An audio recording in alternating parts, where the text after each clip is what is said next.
Amém? Abra comigo a sua Bíblia em João capítulo 14, versículo de número 30. Depois do Senhor Jesus fazendo uma explanação sobre a paz, a diferença da paz que ele oferecia e da paz que o mundo oferece, ele diz um versículo, e é sobre isso que nós vamos falar, em João capítulo 14, versículo de número 30. João 14, 30. Quando Paulo fala aos coríntios sobre a questão do perdão, ele diz assim: eu aconselho que vocês perdoem uns aos outros, porque nós não podemos ignorar os ardis de Satanás, ou seja, nós não podemos ser ignorantes quanto àquilo que o inimigo pode fazer com aquilo que nós oferecemos a ele.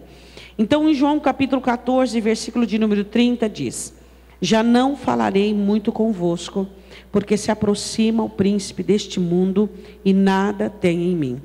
Jesus estava ali despedindo dos seus discípulos, nos seus últimos sermões, nas suas últimas orientações, e ele diz assim: eu não vou mais ministrar tanto quanto eu gostaria, tanto quanto eu queria ministrar a vocês, porque eu estou de partida e logo virá o príncipe deste mundo. Podem-vos assentar, abrindo comigo a sua Bíblia em Gênesis capítulo 3. Gênesis capítulo 3. Jesus disse que o príncipe do mundo viria. Deus é dono de tudo, mas Satanás, ele tem um certo governo sobre o mal. E eu quero, antes de falar da mensagem, meditar com vocês onde tudo começou. Gênesis capítulo 3. Abriram? Deus chega para Adão e Eva e os planta no meio do jardim, onde tudo havia em abundância. Deus é bom, irmãos. Deus é bom. E dá aquele casal tudo de bom, de melhor, que na humanidade tão recente, dois seres humanos poderiam ter. Ali tinha tudo, até ouro, rios, pedras preciosas, e eles nem precisavam de ouro. Mas ali havia, para manifestar a riqueza daquele lugar. Aquele lugar tinha tudo. Aquele lugar tinha frutas, aquele lugar tinha paisagens, aquele lugar tinha riqueza. O que você pensar de bom havia no Éden. Só que o mal queria entrar naquela relação entre Deus e o homem, entre o homem e Deus. E Satanás sabia que não podia fazer nada pela parte de Deus para contra o homem, então ele quis partir para a parte frágil e fraca, que é o ser humano. E ele percebe que Eva tem um suposto interesse pela árvore que não podia ser comida. E ele ia ver a curiosidade dela e a inclinação dela para com aquela árvore. E um certo dia, ele trava um diálogo com ela por meio da serpente. Em Gênesis 3, ele diz assim, versículo de número 2, Gênesis capítulo 3. Vamos ver o versículo 1. Ora, a serpente era a mais astuta de todas as alimárias do campo que o Senhor Deus tinha feito. E esta disse à mulher: é assim que Deus disse, não comereis de toda a árvore do jardim? Não foi assim que Deus disse. Deus disse o quê? Versículo, capítulo 2, 16. Olha aí o que Deus disse. Justamente o contrário. De toda a árvore do jardim comerás livremente. Então ele fala justamente o contrário daquilo que Deus havia dito, só para trazer uma certa confusão. Eu quero dizer uma coisa para você: não há nada mais destrutivo que você possa alimentar na sua vida que a confusão. Até uma pessoa, quando ela está errada, mesmo no erro, ela tem que estar certa do que ela está fazendo. A confusão é a pior coisa que você pode ter na sua vida. Um comportamento dúbio e confuso é a pior coisa. Então você que é inclinado e tem essa fragilidade, essa debilidade, essa insegurança, você precisa urgentemente de cura para que você seja uma pessoa segura. Por quê? Porque a confusão Ela é algo terrível. Satanás confundiu Eva. Ele conseguiu um diálogo por meio da confusão. Ele chegou e disse assim: é assim que Deus disse? De toda árvore vocês não podem comer? Mas Deus não tinha falado aquilo. Aí ela diz assim no versículo 2: e disse a mulher à serpente: do fruto das árvores do jardim comeremos, mas do fruto da árvore que está no meio do jardim, disse Deus: não comereis dele, nem nele tocareis, para que não morrais. Sabe essas conversas que Satanás chega para você atravessado? Sabe, essas induções, esses questionamentos. A palavra do Senhor diz assim, ó: sim, sim, não, não. O que é sim novamente. E o que é não novamente. Você não pode ser sim, mais ou menos, não. Você tem que ser não é, não é. Pronto. Você não pode ter um comportamento, uma personalidade dúbia.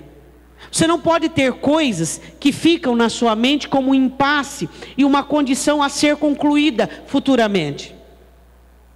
Você precisa aprender o quê? A encarar as coisas do jeito que elas são, da maneira que elas são, e estar preparado para elas, como elas estão. Não adianta você olhar para uma situação real, pesarosa, dificultosa, e aqui você imaginar outra e conviver com a sua imaginação como a sua imaginação fosse verdade.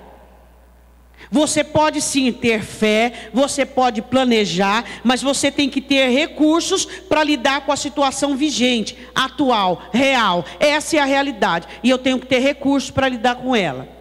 Existem pessoas que têm assim, ó, a realidade e o comportamento dela está lidando com aquilo que é totalmente utópico. Porque um dia vai melhorar, então ela tem recursos para o dia que melhorar. Mas e o dia ruim? Ela tem recursos para isso? Aí a Bíblia diz assim no versículo 4: e a serpente disse à mulher: certamente não morrereis. Porque Deus sabe, no dia em que dele comerdes, se abrirão os vossos olhos, e sereis como Deus, sabendo o bem e o mal. Diga: proposta. Deus havia dado para Adão e Eva tudo. Eles já tinham tudo. Só que havia, como há dentro de alguns, uma certa interrogação sobre o que eu poderia levar, o que eu poderia ganhar, no que eu poderia melhorar. É aquilo que eu digo: se Jesus não é suficiente para você, você é uma presa fácil. Deus deveria ser suficiente para Eva. Ele faz uma proposta aqui para ela. Ele diz assim: Deus está mentindo. Porque ela disse assim: se eu tocar e vou morrer. Se eu tocar e comer, eu vou morrer. Ele diz: é claro que você não vai morrer. Sabe por que Deus falou isso aí? Deus falou isso aí porque você vai ser como Ele. Seus olhos vão se abrir. Por isso Deus não quer rivalidade. Deus não quer que você e Adão sejam como Ele. Por isso que Deus não quer que você coma. Tá. Deus queria realmente colocar uma árvore. Só realmente a ignorância de uma pessoa seduzida pelo desejo para fazer acreditar nisso. Quando você olha para aquilo que você creu de errado lá atrás, você não fala: como é que eu consegui acreditar naquilo? Por causa do desejo. O desejo faz com que toda a sabedoria se dissipe e você seja entregue à ignorância. Tá, Deus ia colocar no jardim uma árvore que Adão e Eva comendo iam ser igual a eles. Tá. Conta outra. As propostas que Satanás coloca diante do povo de Deus são loucuras, são coisas absurdas. Mas o porquê alguns acreditam? Porque naquele momento inspiram o quê? Naquele momento é uma proposta do quê? De algo que eles ainda querem, que ainda sonham, que ainda permuta. A questão é: se Jesus é satisfação para mim, se Jesus é contentamento para mim, não haverá brecha. Satanás não conseguirá exercer domínio sobre o meu desejo, porque o meu desejo é para com Ele. Quando Davi, nos desertos da vida, escrevia os seus belos salmos, dizendo: o meu coração é para ti, o meu desejo é para ti, não havia brechas nele. Mas quando ele sai do deserto, começou a existir brechas. Você precisa tomar muito cuidado quando não existir na sua vida nenhuma situação que te faça enxergar que você é medíocre, que você não é nada sem Deus. Você precisa de situações na sua vida que façam enxergar você como veio do pó e volta para o pó. Satanás, ele está ao redor de todos nós, mas ele se sente atraído por aqueles que se esquecem que vieram do pó e que não são nada sem Deus. A Bíblia diz assim, que ele joga essa proposta diante dela, dizendo: você não vai morrer, você vai ser como Deus. Por quê? Meus olhos estão fechados? Estão fechados. Você nem imagina o que você pode descobrir, o que você pode saber. Bom, você já conhece o texto. Eva foi amaldiçoada, Adão foi amaldiçoado, a terra foi amaldiçoada. E aí Deus dá uma promessa, que haveria o filho da mulher, Jesus Cristo, que esmagaria a cabeça da serpente, e a serpente feriria o calcanhar dele, falando sobre a crucificação de Cristo. A esperança para que Satanás não exerça domínio sobre a sua vida tem um nome, esse nome é Jesus Cristo. Eu quero que você vá comigo agora em Marcos capítulo 5. Eu quero falar de uma cidade que estava debaixo do domínio de Satanás. De um homem que estava debaixo do domínio de Satanás. Jesus Cristo, ele veio para nos libertar. Diga assim: brecha é uma oportunidade por negligência que Satanás possui. Tá, tudo bem. Pecado, aquilo que eu faço. E aquilo que eu deixo de fazer que é certo, não é pecado? Quem pode responder isso? Se sabeis fazer o bem e não fazeis, cometei pecado.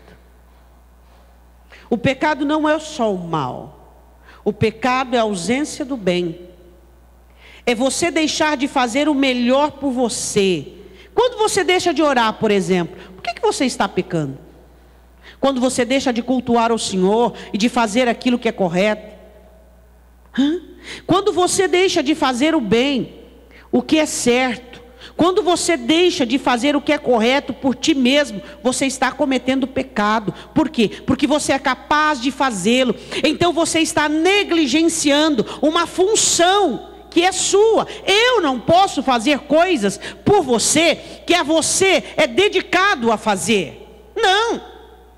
Então quantas vezes nós somos relapsos com respeito a nós mesmos? Havia uma cidade chamada Gadara, que ela estava debaixo do domínio de um principado demoníaco, de um governo de Satanás. Existem famílias que estão debaixo de governo satânico. Existem pessoas que estão debaixo de governo de demônios. E elas vêm à igreja, e elas ouvem a palavra, e elas recebem oração, raramente também fazem orações. Estão dominadas e governadas. Nas suas vidas não existe prosperidade. Não estou falando de financeiro não, viu? Prosperidade financeira o diabo pode dar. Eu estou falando de progresso. Eu estou falando daquele progresso que Deus prometera a Josué. Ele diz assim: você será um homem de sucesso. Qual é o maior sucesso que um crente pode ter? Esmagar a carne, ser uma nova criatura e ser guiado pelo Espírito Santo. Não é ter um carro novo, não é ter uma casa nova e nem ter dinheiro no bolso. O maior sucesso que você pode ter em Cristo é você destruir o domínio da carne sobre a sua vida. O maior sucesso que você pode ter é você não permitir que o mundo exerça em você desejos, suscite em você o controle. Esse é o maior desejo de Deus, que você seja guiado pelo Espírito Santo. Isso é sucesso. E existem pessoas que são dominadas pelo inimigo e as suas vidas não alcançam o sucesso que Cristo comprou na cruz. Cristo morreu na cruz para nos dar uma vida plena, para que vençamos Satanás, vençamos a carne, vençamos o mundo e sejamos guiados pelo Espírito Santo. Aí a grande pergunta, é isso que tem acontecido? Aí, o que acontece? Você olha para os crentes, eles estão assim, ó, igual lá no deserto, dando voltas, voltas, voltas, voltas. Não exige esforço, não existe o quê? Aquela luz que acende. Fala, pera um pouquinho. O que de mais existe após o Evangelho? Nada. O que de mais existe além de Jesus? Nada. Então, se eu tenho o Evangelho e Jesus estou desse jeito, peraí, alguma coisa está errada. No Evangelho não, em Jesus não, então onde é que está?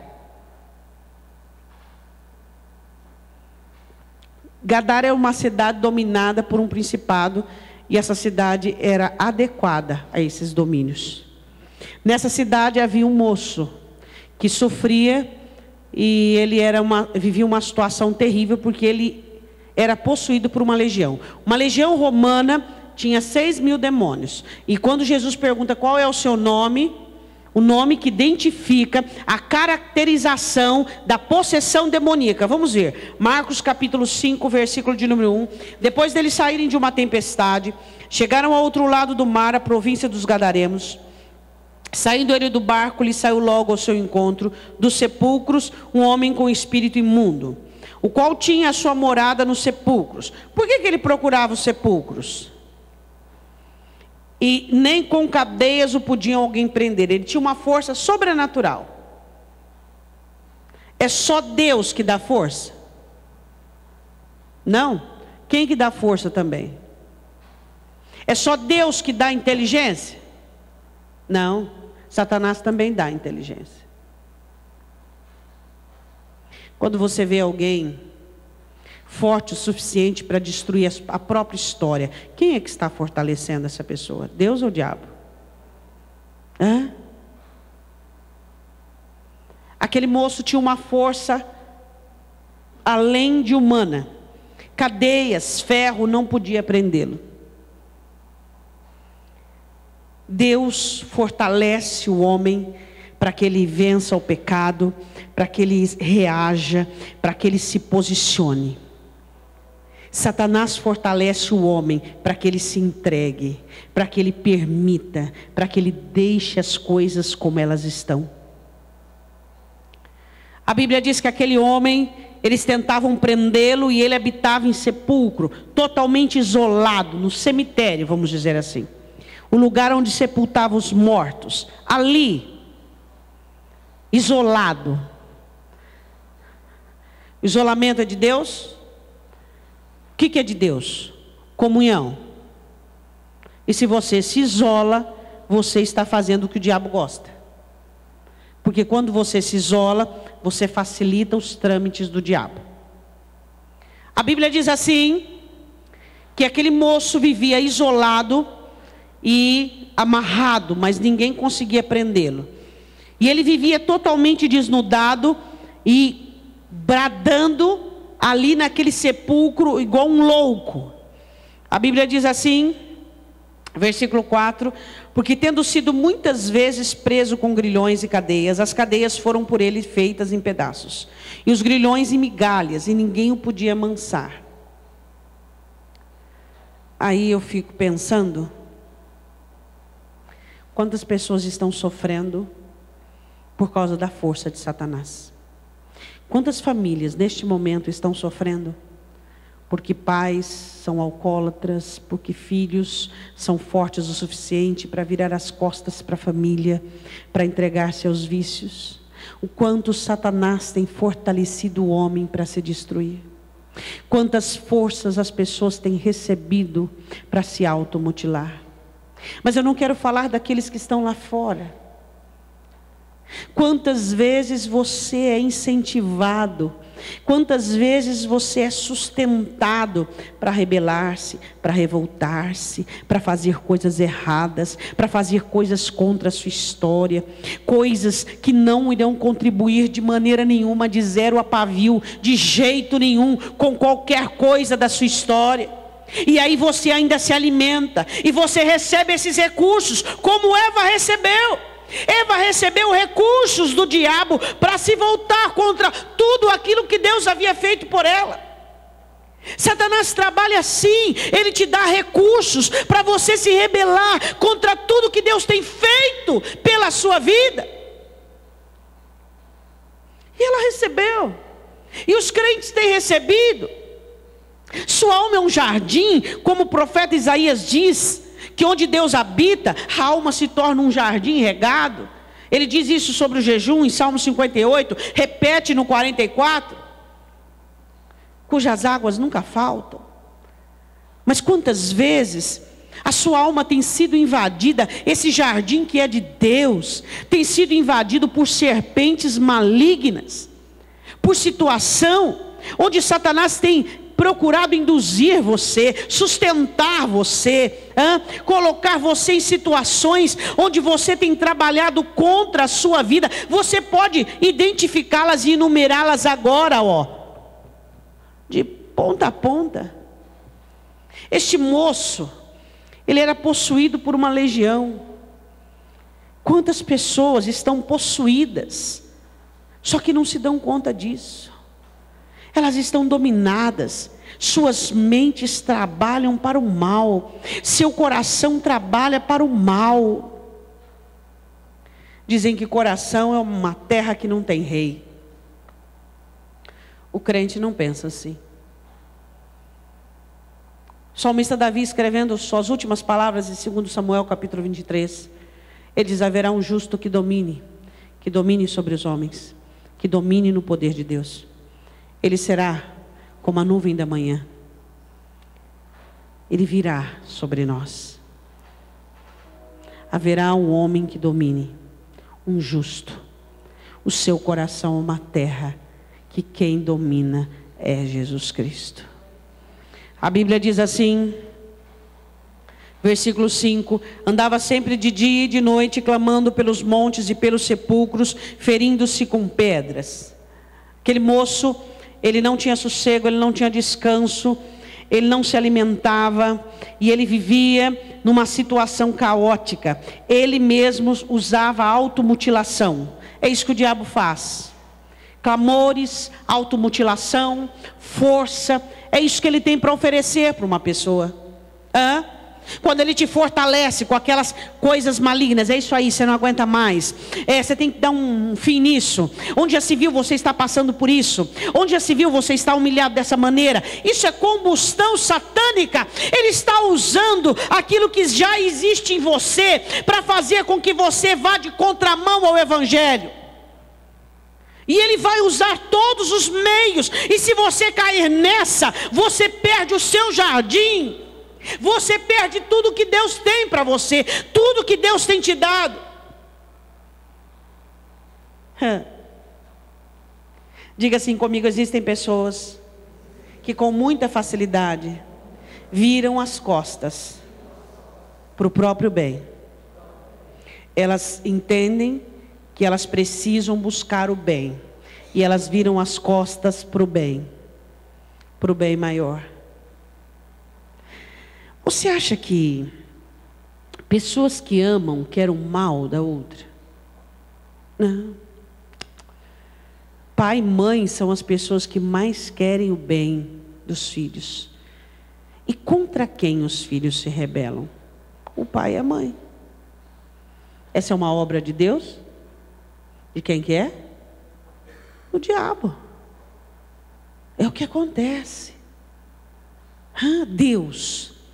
Contra quem Satanás faz o homem rebelar-se? Contra a vontade de Deus, contra o querer de Deus, contra o que Deus tem para cada um de nós. Aí a Bíblia diz assim, Versículo 6: e quando viu Jesus ao longe, correu e adorou. Os demônios vieram, aquele moço vê o Senhor Jesus, e os demônios que estavam naquele moço possuído, vêm e se prostram diante do Senhor Jesus, bramando com uma voz, e clamando com grande voz, disse: que tenho eu contigo, Jesus, Filho do Deus Altíssimo? Conjuro-te, ou seja, promete para mim, por Deus, que não vai me atormentar. Quem atormenta os demônios? Só Jesus.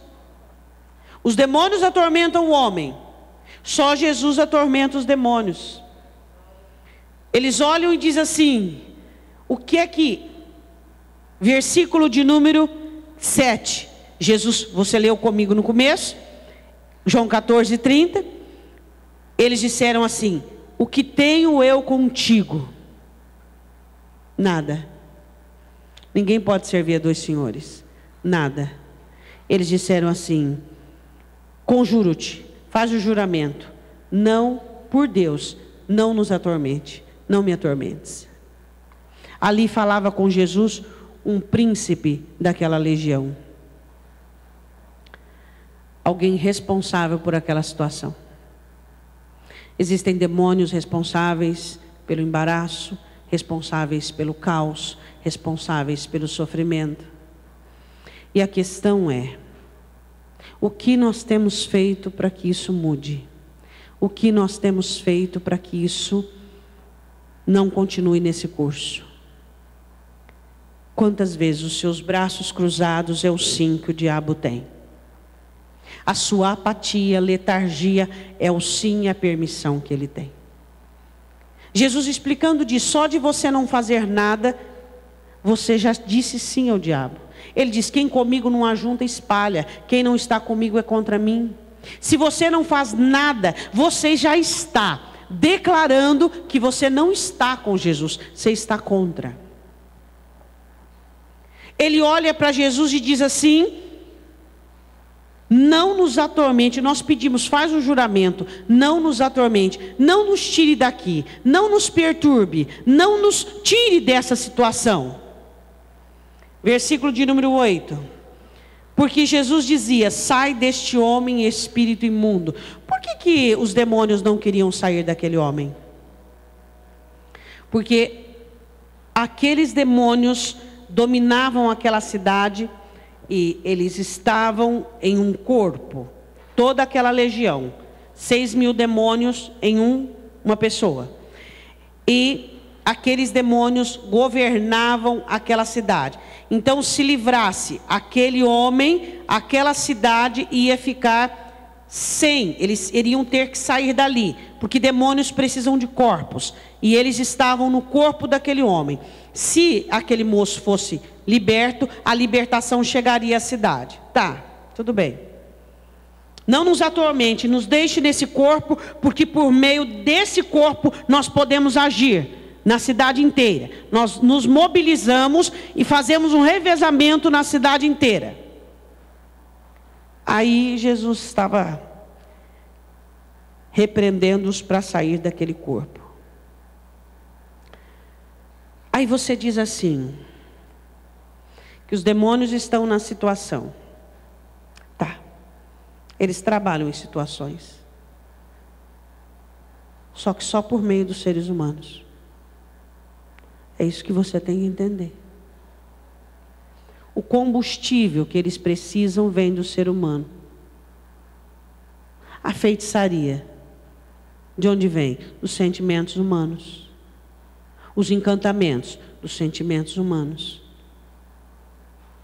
Aí, existem demônios que deliberam numa situação porque estão numa localização.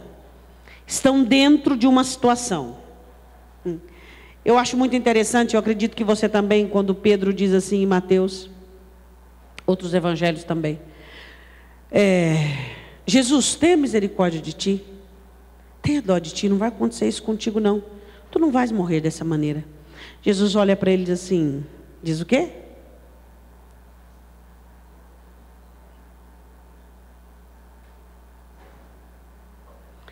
Você afasta de mim, Satanás.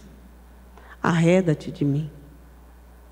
Porque você não conhece as coisas de Deus. Você só conhece as coisas dos homens. E alguns versículos anteriores, Jesus diz assim para ele: Pedro, não foi a carne e o sangue que te revelou, mas foi meu Pai que te revelou. A variante da personalidade de Pedro dava tanto condição do Espírito Santo manifestar-se, tanto quanto o mal manifestar-se. Assim é com a personalidade de muitos crentes que não se importam, que simplesmente dizem assim: mas esse é o meu jeito. Que jeito do inferno é esse aí? Que uma hora você é crente, você fala a palavra, outra hora você fala palavrão, outra hora você mente, outra hora você. Espera aí um pouquinho, ou é Deus ou o diabo. Ninguém pode servir a dois senhores. Esses demônios, eles precisavam estar nessa cidade. Por quê? Porque eram queridos, eram desejados, ninguém perturbava. A preocupação desses demônios é: nós não queremos ser perturbados. Os demônios não querem ser perturbados. Os demônios não querem ser incomodados. E o que incomoda um demônio? A palavra, a verdade, o crente decisivo, definido. O poder do Espírito Santo, o poder, a unção do Espírito Santo. Isso incomoda os demônios. O que incomoda os demônios é a sua decisão por Cristo. É você olhar e dizer: não, peraí, eu estou errado, eu estou partindo por uma situação errada, eu estou declinando, eu estou optando para a destruição. Não, eu vou fazer o seguinte, eu vou fazer diferente. Não dê brecha, meu irmão. Não dê lugar. Paulo dizendo em Efésios capítulo 4, ele diz assim: não dês lugar ao diabo, não dê lugar a Satanás. Satanás não precisa de um palacete, de uma mansão. Ele precisa de um lugar muito pequenino, onde ele possa fermentar uma situação, e dali ele possa criar uma gangrena imensa, e ali ele pode lacerar situações inteiras. Aqui o diabo precisava só deste homem, só deste miserável, esse pobre que andava para os sepulcros clamando, se destruindo. Era só isso que esses demônios precisavam para selar e marcar o domínio deles. Só isso. Se eles perdessem esse homem, eles perderiam o domínio da cidade. Os demônios não precisam de todo o seu coração, não precisam de toda a sua mente.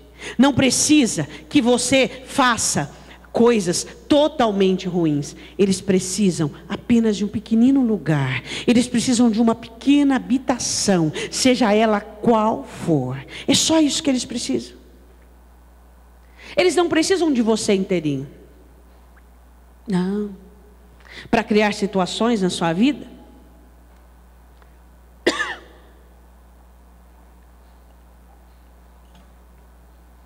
Para criar problemas na sua vida, eles só precisam de uma situação pequenina, de um lugar.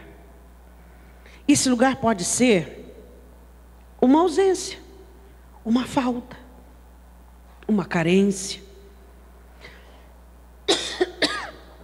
uma necessidade. É só disso que eles precisam. Eles não precisam de um governo, de aparecer, de revelar-se. Por exemplo, sabe aquela situação complexa e duvidosa que você sempre cai? Aquilo que quando Deus fala, você não consegue receber o dia inteiro. Você não consegue encarnar aquela direção, você não consegue alegrar-se por aquilo que Deus disse. Fica sempre um ponto de interrogação. Fica sempre um amanhã. Amanhã eu vou ver, amanhã eu penso nisso, amanhã eu decido. Às vezes é só isso que ele precisa. Ele não precisa de muito para fazer o estrago. Ele precisa só do que você pode oferecer a ele. Aí é o momento de nós analisarmos e observarmos o que eu estou entregando ao diabo. O que eu estou dando a Satanás? Aquela tristeza que está causando um sofrimento, e esse sofrimento me levará a uma amargura, e essa amargura a um ressentimento, esse ressentimento a uma dureza de coração. Esse abatimento que me levará a uma anuência, essa anuência que me levará a uma nulidade, essa nulidade que me levará a uma desistência. Então você precisa olhar para você e ver que tipo de lugar você está oferecendo para que toda uma situação seja amplamente dominada. Não faz nada pelo casamento. O inimigo vai dominar sobre o casamento. E Jesus está muito bem, venceu a morte, pisou a cabeça de Satanás, está sentado à destra de Deus, advogando por aqueles que clamam. E os crentes? Aí é outra pergunta. Braços cruzados? Deficiência na personalidade, debilidade, fraqueza, hábitos ruins, nocivos, destrutivos? Continuam? Por quê? Porque Satanás tem encontrado permissão. Demônios têm encontrado permissão. Jesus estava ali para mudar aquela situação. Eles sabiam que o tempo deles ali estava contado porque Jesus chegou. Diga, quando Jesus chega, acontece o quê? Libertação, não é mesmo? Jesus chegou na sua vida. E por que tem áreas que ainda não estão libertas? Você tem resposta para isso? Por quê? Continuando. Versículo de número 9. E perguntou-lhe, qual é o teu nome? Ele respondeu dizendo, Legião é o meu nome, porque somos muitos, uma legião romana, 6.000 soldados. Rogava-lhe muito que os não enviasse para fora daquela província. Não nos tire daqui, nós gostamos daqui. É duro um demônio gostar de um lugar, de uma pessoa. Você sabe de quem os demônios gostam? Os demônios, eles têm um tipo, todos nós gostamos de coisas. Os demônios gostam de pessoas que gostam. Profundo isso, né? Os demônios gostam de pessoas que gostam. Não entendeu? Desejo vai na frente, a vontade. É porque eu gosto disso. Eu amo isso. Aí eu não fico sem isso. Não, os demônios gostam de pessoas que gostam. Sua vontade é sempre na frente, seu desejo é sempre na frente. Tem pessoas que elas têm sempre que estar evidenciando o que gostam, o que querem. Você não se converteu, não morreu, morto não tem gosto. Chega ali no cemitério, ali na velhiceira, e pergunta assim para o morto, se tiver algum velório. Ô morto, você gosta do quê? Que você quer comer hoje na janta o quê? O que você quer? Qual é o seu cardápio para o seu jantar hoje? Ele vai responder alguma coisa? Morto não gosta. A Bíblia diz que nós estamos mortos para este mundo, mortos para a carne. Mas o que? O crente insiste em gostar. Ele gosta do pecado, ele gosta disso, ele gosta daquilo, ele gosta daquilo outro. Aí tem aquele tipo que quer sublevar, aí ele quer assim contrariar, aí ele quer rebelar. Ele diz, eu não vou ter gosto para nada, não vou ter querer para nada. Você tem querer. Você quer morrer todo dia. Você quer matar a carne todo dia. Você quer ser uma nova criatura todo dia. Ah, pastor, mas isso é ser crente. Por quê? Contaram diferente para você? Então você está na religião errada, né? Não? Cristão é assim. É combate diário contra a carne, contra o querer. Demônios gostam de quem gosta. De quem coloca. Não, esse é o meu jeito. Não, eu gosto. Por quê? Eu não gosto daquela pessoa, eu gosto dessa. Escuta, mas Jesus ordenou a comunhão. Você tem que ter. Não, mas por quê? Demônios gostam de quem gosta. De quem coloca o desejo, a vontade, o querer à frente de tudo. Aqui, ó. Tem que estar à frente, ó. É um racional. Prestar a Deus um culto racional. Não o que eu sinto e não o que eu gosto que vai à frente da minha vida. Mas o meu racional. O que é melhor para mim? O que é bom para mim? O que Cristo deixou para mim? O que é que Ele manda? O que é que Ele governa? A palavra do Senhor diz ali que eles pediram para ficar ali. Diga, os demônios não gostam de mudança. Eles gostam de ficar no mesmo lugar, entra ano, sai ano, dentro daquela personalidade, dentro daquele sistema, dentro daquela situação. Aí a Bíblia diz assim: andavam ali pastando no monte uma grande manada de porcos. Todos aqueles demônios lhe rogaram, dizendo: manda-nos para aqueles porcos, para que entremos neles. Diga: demônios precisam de corpos. Porcos não, corpos. Eles precisam de corpos. Saindo do moço, porque ele sabia que Jesus ia tirá-los, eles sabiam que Jesus ia tirá-los dali. Eles olham uma manada de porcos e eles têm uma ideia, dizendo: nós vamos para os porcos. E aí é o seguinte: nós matamos os porcos, ficamos livres, ficamos na mesma região. Saímos dos porcos e aí nós vamos nos dividir nas outras pessoas, porque eles queriam era ficar ali. Demônios são territoriais, demônios são presenciais, eles gostam de território, eles gostam de famílias, eles gostam de hábitos, eles gostam quando a pessoa ela continua sempre a mesma coisa, nunca muda. Por isso que a palavra do Senhor diz que o Espírito vivifica, que a palavra vivifica, que nós somos novas criaturas e diariamente nós estamos aprendendo. Eles não gostam de mudança, eles não gostam de pessoas que dizem: ai, peraí, deixa eu combater esse defeito meu, deixa eu combater essa debilidade minha, essa fraqueza. Eles não gostam disso, porque isso os incomoda. Eles gostam de estar confortáveis no mesmo lugar, na mesma situação. Aí o que acontece? Nós vamos, destruímos, matamos os porcos, ficamos livres para ficar nesse mesmo lugar que nós já estamos acostumados aqui. Jesus explicando isso em Lucas 11, ele diz assim: eles saem, vão para o deserto, não encontra corpo. O que eles fazem? Volta para o mesmo lugar de onde eles vieram olhar a situação. Se a situação estiver adequada, eles vão, tirar eu sozinho, então agora eu preciso reforçar. Vai buscar 7 pior e volta. Então eles gostam da mesma situação, do mesmo problema.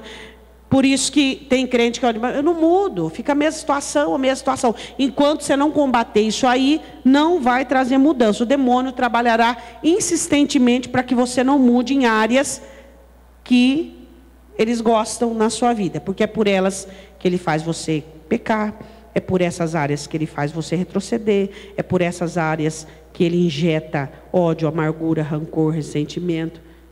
Mudar, se não mudar, não dá certo. Eles rogaram. Jesus lhe o permitiu. Por que Jesus permitiu? Explica para o seu irmão, por que Jesus permitiu que eles ficassem ali naqueles porcos? Depois, se você conhece a passagem, você sabe por quê. Mas vamos falar, de todo jeito eles iam para algum lugar mesmo. Então, que ficasse nos porcos, né? Todo jeito eles não iam para algum lugar? Quer ficar no porco? Pode ficar, vai para o porco. Jesus sabia que a manada ia ser lançada no espinhadeiro e ia voltar. Os demônios só puderam ficar ali porque Jesus conhecia o coração dos gadarenos. Os gadarenos não queriam Jesus. Os gadarenos queriam continuar como estavam. Então, não é a presença de Jesus isoladamente que traz libertação, mas querê-lo, buscá-lo, amá-lo, desejá-lo, alimentar-se do Evangelho. Quantas pessoas dentro das igrejas perturbadas, endemoniadas, e esses demônios trabalham silenciosamente. São pessoas que estão destruindo as suas vidas, destruindo as suas situações, porque não têm coragem de dizer: basta, chega, eu não suporto mais, eu não aguento mais. Jesus, eu preciso dessa libertação, eu preciso dessa mudança na minha vida. E vai galgar e lutar para mudar. A Bíblia diz assim, versículo 13, Jesus logo lhe permitiu. E saindo aqueles espíritos imundos entraram nos porcos, e a manada se precipitou. Os porcos ficaram malucos, ficaram loucos, por um despenhadeiro do mar. Eram quase 2.000 e afogaram-se no mar. Então foi mais ou menos 2 demônios, fazendo a divisão de 6.000 para cada porco. E os que apacentavam os porcos fugiram e anunciaram na cidade e nos campos, e saíram muitos a ver o que era aquilo que tinha acontecido. A notícia correu, a manada perdeu todinha, 2.000 porcos mortos, e todo mundo, um comentando com o outro, comentando com o outro, comentando com o outro. Só que o que eles olhavam era o prejuízo dos porcos, e não aquele pobre homem liberto. Não se ouviu falar do homem liberto. Não se ouviu falar do endemoniado que por muito tempo ficara naquela situação e agora estava vestido, calçado e lúcido. Por quê? Porque notícia ruim é que dá ibope. E você acha que com os crentes é diferente? Você não vê os crentes falando que maravilhoso é matar a carne, que maravilhoso é negar a mim mesmo, que maravilhoso é abnegar, ser livre. Você olha, ai, como é difícil perdoar, como que é difícil fazer a vontade de Deus, como que é difícil isso, como que é difícil aquilo. Você não vê o crente, o Filho de Deus, declarando e diz, olha que glorioso é, eu fui curado disso, disso, disso, o Senhor me libertou daquilo, a minha vida. Não, você não vê, você só vê ele falar, porque é muito mandamento, é muita obediência, é muita ordenança, é muita coisa, não, mas tem que, não, é demais da como, até isso, eu não posso até isso. Você vê o quê? Um bando de reclamações sobre. Você não vê aquele contentamento, olha o que Jesus fez por mim, olha o que Ele quer fazer, é maravilhoso. Não, mas mais uma vez eu fui vencido, eu não consigo mesmo. Tudo num termo pejorativo. Começaram a falar dos porcos, mas o endemoniado, ninguém nem estava aí com ele. O Evangelho traz perda? Traz. O Evangelho tem perda. Aí você está de olho na perda ou no ganho? Que perda que o Evangelho tem? Você tem que perder muita coisa. É ou não é? Esse querer pronto seu, esse idealismo errado, esse seu jeito de ser. Essa é a perda que o Evangelho implica. Tem gente que para isso, para ele é o fim. Não, não posso. O Evangelho tem perda. Não foi o que Jesus disse? Você tem que carregar a cruz, você tem que renunciar. Eu vim trazer divisão, vim trazer dissensão. O Evangelho tem perda. Sua vontade, seu querer, coisas que você gostava de fazer, coisas que você queria fazer, tem perda. Aí você olha só para a perda. Mas não pode nunca, mas não pode isso, não pode aquilo. Cuidado, isso é rebelião. Aí você não olha o endemoniado que não é mais endemoniado. Aquilo que de bom o Senhor está fazendo na sua vida. Aí a Bíblia diz assim, versículo 15, foram ter com Jesus e viram um endemoniado, e o que tivera a legião assentado, vestido em perfeito juízo, e temeram. Ficaram assustados, temerosos. O que aconteceu? Como pôde? Olha só, ficaram totalmente, mas esse temor não virou nada. E os que aquilo tinham visto, versículo 16, contaram-lhes o que acontecera ao endemoniado e acerca dos porcos. E começaram a rogar-lhe que saísse dos seus termos. Diga, nesse texto, nós encontramos 3 rogos. Os demônios que não queriam sair. Os gadarenos que queria que Jesus saísse. E o ex-endemoniado que queria ir com Jesus. Nós encontramos 3 rogos nesse texto. Primeiro, os endemoniados. Nós não queremos sair daqui. Agora, segundo, os gadarenos. Eu quero que o senhor saia daqui. Está explicado por isso que os demônios queriam ficar. Porque os gadarenos queriam que Jesus saísse. Então os demônios querem ficar onde Jesus não é bem-vindo, onde a libertação não é bem-vinda, onde a palavra não é bem-vinda, onde a obediência não é bem-vinda. Obedece tipo assim, mas não estou gostando, não estou gostando. Nossa obediência tem que ser de coração, com alegria. É assim que Deus quer, é assim que eu vou fazer, é desse jeito. Não interessa o que eu queria, o que eu gosto. Não, demônio gosta de quem gosta, então eu não posso gostar. Eu tenho que amar Jesus e amar o mandamento, porque aquele que me ama e ama a minha palavra, eu vou morar nele. É isso que eu quero para mim. Você quer isso aí também? Mas é o seu jeito, a sua maneira, a sua personalidade. O diabo está gostando. É isso aí, crente. É isso aí, crente. Você tem que ser assim mesmo. Esse é o seu jeito. Esse é o seu jeito. Não, o crente. Você não pode, filho. O crente. É crente.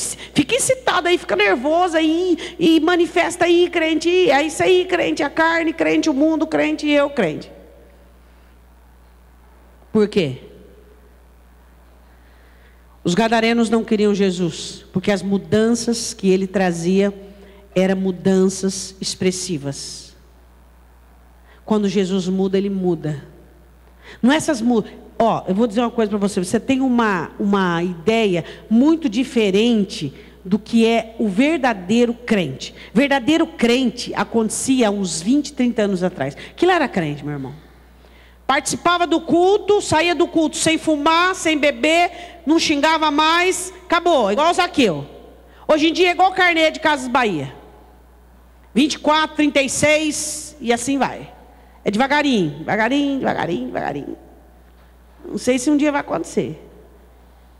Antigamente se via conversão.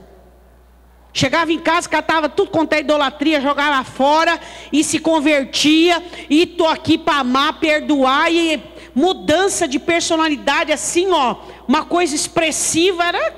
Você olhava assim, você via Jesus. Você via Jesus. Mas pastora, por que hoje é diferente? Você sabe por quê? De quem que é a culpa? Bom, a culpa sempre é do diabo, né?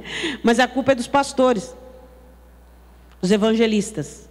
Essa história, vem para Jesus que ganha um carro novo, sabe aquela história? Vem para Jesus que a sua família é salva. O que mais? Propaganda aí. E eles são culpados. O diabo falou, eles ouviram e aí deu essas crentaiadas, tudo frajute. Tudo. Tudo. Primeiro quer mudar o carro, primeiro quer salvar a família. Ô Jesus, eu vou me converter depois que eu prosperar. É tudo isso aí. Aí gerou essas crentes frajutadas desse jeito. Vai mudar, vou pensar se eu vou mudar, viu Jesus? Vamos ver. Se o Senhor mostrar que está comigo, abençoar e eu prosperar, eu dou um sinalzinho de mudança. Aí eu vou ver realmente que o Senhor está comigo. É isso aí que deu, meu irmão. Entendeu? Eles disseram, vai embora daqui. Nós não te queremos. Porque Jesus chega para mudar. E quando existe mudança, existe perda. Perde-se regalias, perde-se vontades, perde-se eu, perde a carne, perde o gosto do pecado, perde o prazer do pecado, sim, perde. E nem todo mundo, meu irmão, quer perder. E aí os gadarenos não quiseram Jesus, porque a mudança que Jesus traz perdas. Só que tem gente que não quer pagar o preço. Quer Jesus e quer o mundo, quer Jesus e quer a carne, quer Jesus e quer a personalidade, quer Jesus e quer o eu. Então diz Jesus, Senhor, vai embora, que eu vou ficar com a minha personalidade. Você fez isso? Pergunta para o seu irmão, você fez isso? Não, eu não fiz não. Imagina que eu mandei Jesus embora e ele está lá como Laodiceia, batendo a porta para entrar. Não, não fiz isso não. Será que você não fez mesmo? Será? Será que quem rege você não é sua personalidade, seu querer, seu jeito, sua vontade? Não existe aquela situação de humilhação. Senhor, o que tu queres para mim? Senhor, qual é a tua vontade? Senhor, qual é o teu querer? Quantos de nós temos posto Jesus para fora e ficarmos com a nossa personalidade, com o nosso querer? Como os gadarenos. Mandaram Jesus embora para ficar com o quê? Do jeito que eles estavam. Deixa do jeito que está, tá bom. As mudanças que o Senhor vai trazer, nós não queremos. Elas são muito expressivas, muito drásticas. Olha aí o que está acontecendo, Acontecendo o quê? Olha esse homem. Não, nós não queremos saber dele, nós queremos saber do prejuízo. Os porcos que nós perdemos.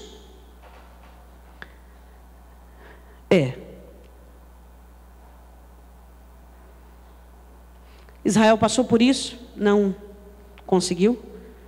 Estava lá no Egito, com as panelas de carne, de pepinos, de cebolas, que tanto eles gostavam.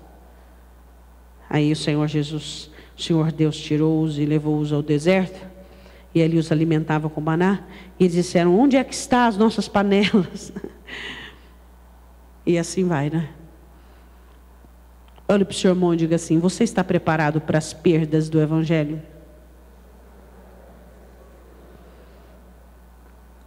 Se não está, como é que faz? Como é que faz? Os gadarenos não quiseram Jesus por causa das perdas do Evangelho, por causa da revolução que Jesus faz. Aconteceu essa revolução na sua vida? Não, pastor, não aconteceu nenhuma revolução. Então você não encontrou Jesus, não. Você pode ter encontrado a religião, você pode ter encontrado uns arrepios, umas coisas assim. Mas Jesus você não encontrou. Jesus traz revolução, Ele muda tudo, Ele vira tudo de cabeça para baixo. Ele faz revolução na vida de quem o encontra. Esse negócio de quando você se converte, tudo certinho, ó, Jesus não mexe nisso, ó, Jesus não mexe daquilo. Fala, então eu vou, quando você quiser que eu mexa, eu volto. Ele coloca a sua vida de cabeça para baixo, Ele muda tudo. Por quê? Porque tudo metódico e tudo certinho é do jeito que o diabo gosta. Agora Jesus traz revolução, Ele traz mudança. Aquele que mentia não mente mais, aquele que fala palavrão não fala mais, aquele que não faz mais. Para terminarmos, rogava-lhe que saísse dos seus termos. E entrando ele no barco, rogava-lhe outro rogo, que for endemoniado, que o deixasse estar com ele. Jesus, eu quero sair dessa cidade, eu quero ir contigo. Mas ele era a única semente, a única chance que os gadarenos tinham. Jesus, porém, não lhe permitiu, mas disse-lhe: vai para a tua casa, para os teus, anuncia-lhes quão grandes coisas o Senhor te fez, e como teve misericórdia de ti. Diga glória a Deus. Aquele endemoniado seria uma semente, uma testemunha em Gadara. Os gadarenos perderam Jesus. Tiveram Jesus e perderam Jesus. Tiveram as obras, tiveram o milagre, tiveram a libertação e perderam Jesus. Existem muitas pessoas que tiveram da parte do Senhor milagres, obras, cura, prosperidade, mas colocaram Jesus para fora. Não quiseram a mudança que Jesus veio fazer. Eu quero que você coloque-se de pé em nome de Jesus. Quero que você feche os olhos e diga assim: meu Deus, em nome de Jesus, eu peço perdão por toda negligência, por toda letargia, toda falta de mudança que a minha vida tem sofrido. Eu quero a revolução do teu Evangelho. Eu quero a mudança que o teu Evangelho traz. Eu repreendo da minha vida todo lugar onde espíritos malignos têm atuado. Em nome de Jesus, eu quero esses lugares abertos para a ação do Espírito Santo. Olha para dentro de mim e vê o que não te agrada. Eu repreendo agora todo o apego que eu tenho às debilidades, às fraquezas e ao pecado. Todo o apego que eu tenho à carne, ao eu, em nome de Jesus Cristo, eu repreendo agora tudo que o inimigo tem dentro da minha vida, porque eu quero ser liberto, eu quero a libertação, eu quero a mudança do Senhor Jesus na minha vida. Espírito Santo, olha para dentro de mim e vê o que tem que mudar, o que precisa mudar, porque eu quero mudar. E eu repreendo todo espírito maligno, territorial, que tem feito uso de lugares em minha alma. Eu repreendo pelo poder da palavra, pelo poder da obediência a Cristo, pelo poder da unção do Espírito Santo, porque eu quero ser uma nova criatura, eu quero ser alguém diferente, transformado pelo poder do Evangelho. E eu recebo todas as perdas do Evangelho. A velha criatura, o eu, o pecado, o prazer ilícito, eu renuncio agora, em nome do Senhor Jesus. Diga amém. Amém.